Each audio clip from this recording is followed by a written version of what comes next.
ഞാൻ ഇന്നലെ ക്യാമ്പിൽ നിന്നാണ് ഇങ്ങോട്ട് വന്നത്. അപ്പോൾ ഞാൻ എപ്പോഴും കോമൺ ആയിട്ട് ശ്രദ്ധിക്കാറുണ്ട് ആളുകളെ, എന്താണ് ലഭിക്കുന്നത്. ശരിക്കും ആളുകൾ, നമുക്ക് മനുഷ്യനൊരു ആന്തരികമായൊരു ചോദനയുണ്ട് എപ്പോഴും കാട്ടിലേക്ക് വരാൻ.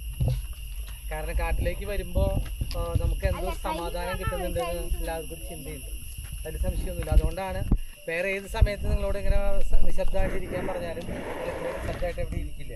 നേരെ മറിച്ച് ഇത്തരം ഒരു സ്ഥലത്ത് വരുമ്പോൾ ഈ സ്ഥലം തരുന്ന ഒരു ഗ്രേസ് നമുക്കുണ്ട്. അതൊരു ഏത് വിഭാഗത്തിൽപ്പെട്ട ആളുകളാണെങ്കിലും അത് ആസ്വദിക്കുന്നതായിട്ട് എനിക്ക് തോന്നിയിട്ടുണ്ട്. ചെറിയ കുട്ടികൾ മുതൽ പ്രായമായ ആൾ വരെ, വളരെ സീനിയറായ വെറ്ററനായ ഒരാൾ പോലും ഈ ഒരു നിശബ്ദത, ഈ ഒരു കാടിൻ്റെ വൈൽഡർനെസ് എന്ന് പറയുന്നത് അക്സെപ്റ്റ് ചെയ്യുന്നത്. രണ്ട്, നമ്മൾ വളരെ സ്പീഡുള്ള ഒരു യുഗത്തിലാണ് നമ്മളൊക്കെ ജീവിച്ചുകൊണ്ടിരിക്കുന്നത്. എല്ലാ സമയത്തും സ്പീഡുണ്ട്. ഇവിടെ വരുമ്പോൾ നമ്മുടെ സ്പീഡ് അവസാനിച്ചു. അതിന് ഒന്നാമത്തെ കാര്യം, നിങ്ങളുടെ കയ്യിലുള്ള മൊബൈൽ ഇപ്പോൾ ഫോട്ടോ എടുക്കാൻ മാത്രമാണ് ഉപയോഗിക്കാൻ പറ്റുള്ളൂ, വേറെ ഒന്നും ഉപയോഗിക്കാൻ പറ്റില്ല. ഇതിൻ്റെ ചാർജും കൂടി തീർന്നു കഴിഞ്ഞാൽ നിങ്ങൾ ഫ്രീ ആവും.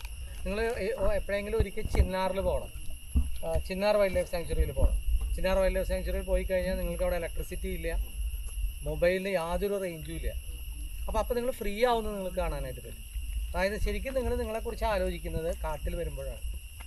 അത് ആളുകൾക്ക് വ്യത്യസ്തമായിട്ടുള്ള ചിന്തകൾ ഉണ്ടാവുന്നത് കാണാം. ഒരു മണിക്കൂറൊക്കെ നമ്മൾ കാടിനകത്ത് വെറുതെ ഇരിക്കുകയാണെങ്കിൽ ഒന്നും ചെയ്യണ്ട, വെറുതെ കാടിനകത്ത് ഇരിക്കുക, ഒരു കാര്യങ്ങളും ചെയ്യണ്ട. അപ്പോൾ അത് നിങ്ങൾക്കുള്ള സ്പേസ് കണ്ടെത്തുന്നത് ഈ സ്പീഡ് കൂടിയ സമയത്ത് കണ്ടെത്തുന്നത്. നിങ്ങൾ വയനാടോ ഇടുക്കിയിലോ പോയാൽ ഞാൻ ഒരു കാര്യം ഒബ്സർവ് ചെയ്ത് പറഞ്ഞുതരാം. അവിടെയുള്ള ആളുകൾ വളരെ സ്ലോ ആയിരിക്കും.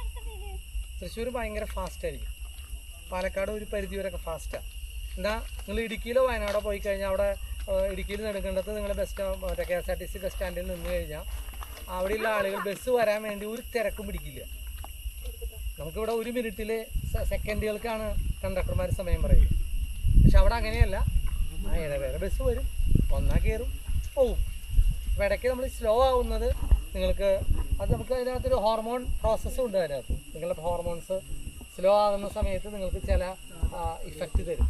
എപ്പോഴും നിങ്ങൾക്ക് സന്തോഷം മാത്രമല്ല ആസ്വദിക്കാൻ പറ്റുക എന്നുള്ളത് വളരെ ഇമ്പോർട്ടൻ്റ് ആയിട്ടുള്ള കാര്യമാണ്. അങ്ങനെ കുറേ കാര്യങ്ങൾ ആസ്വദിക്കുക. അതായത് ഇവിടെ ഇരിക്കുന്ന സമയത്ത് എല്ലാവരും എന്തൊക്കെയോ ചിന്തിക്കുന്നുണ്ട്. കുറേ പേര് ശാന്തേട്ടൻ പറഞ്ഞ് കേട്ട് ചെയ്യുന്നുണ്ട്, കുറേ പേര് എന്തൊക്കെയോ ചിന്തിക്കുന്നുണ്ട്. ഈ എന്തൊക്കെയോ ചിന്ത വരുന്നതിന് കാരണം നിങ്ങളുടെ ബ്രെയിനിൽ ഒരു സ്പേസ് ഡെവലപ്പ് ചെയ്യുന്നു.